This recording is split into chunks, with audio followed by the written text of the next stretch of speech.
And we begin with a wildfire alert and top federal officials on the ground in Northern California, where 48 people are now confirmed dead in the state's deadliest and most destructive wildfire in history, as families wait to learn if their homes are still standing or reduced to piles of ash.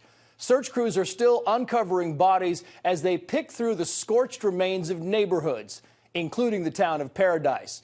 At last report, hundreds of people were still missing. Families have been searching for loved ones at evacuation centers, posting photos and handwritten letters on bulletin boards. This note reads, "Chris, I hope you're okay. Sean Jr. is very worried about you."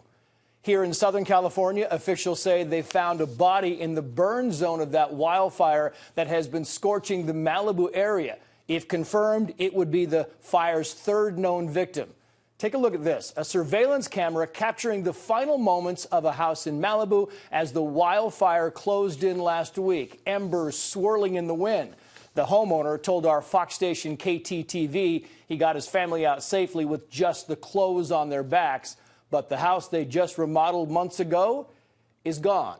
As firefighters battle to get the upper hand, other fires have been flaring up, including this one in San Bernardino County, east of Los Angeles. These dramatic images are from late last night, people rushing to escape as walls of flames came close to neighborhoods. We have Team Fox coverage. Our chief correspondent Jonathan Hunt is live in Malibu. First to Claudia Cowan, reporting live from what's left of the Northern California town of Paradise. Claudia. Trace, with the death toll climbing ever higher, the big question is how many more victims will be found. Butte County officials just released an updated list of those missing, the names of 98 people, almost all of them elderly, who have not been seen since this fire started last week. Among the dead, 48-year-old Jesus Fernandez of Concow. He's being remembered as a considerate neighbor and a loving father. And 63-year-old Ernie Foss was a San Francisco native who perished along with his beloved dog outside his home here in Paradise. Right now, Interior Secretary Ryan Zinke is meeting with first responders, hearing about the grim search underway for more victims. A small army of coroner recovery teams, chaplains, and 100 members of the National Guard searching every piece of property as quickly and as thoroughly as possible, because the one thing they don't want is for someone to come across human remains once the evacuation is lifted.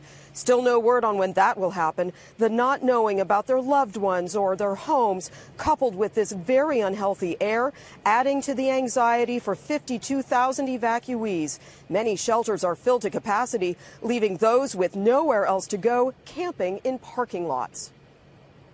I'm at Walmart parking lot. I'm in this tent right here, and went from owning a house to living in a tent. We did get notice that we lost everything. It's very disheartening to know you're homeless. There's a lot of questions about the road ahead. You know, it's pretty uncertain right now about how to proceed for most people. So we're just trying to walk through this one day at a time at this point. Nearly 6,000 firefighters now have the campfire 35% contained. Video taken from a drone shows most of the city in ashes, but it's important to note the hospital, high school, city hall, and several department stores did not burn. Those buildings will serve as symbols of hope and endurance as Paradise strives to rebuild. It's a long road to recovery for these folks, Trace. It is indeed. Claudia Cowan, yeoman's work all week long. Thank you for that. Claudia Cowan live for us in Paradise, California.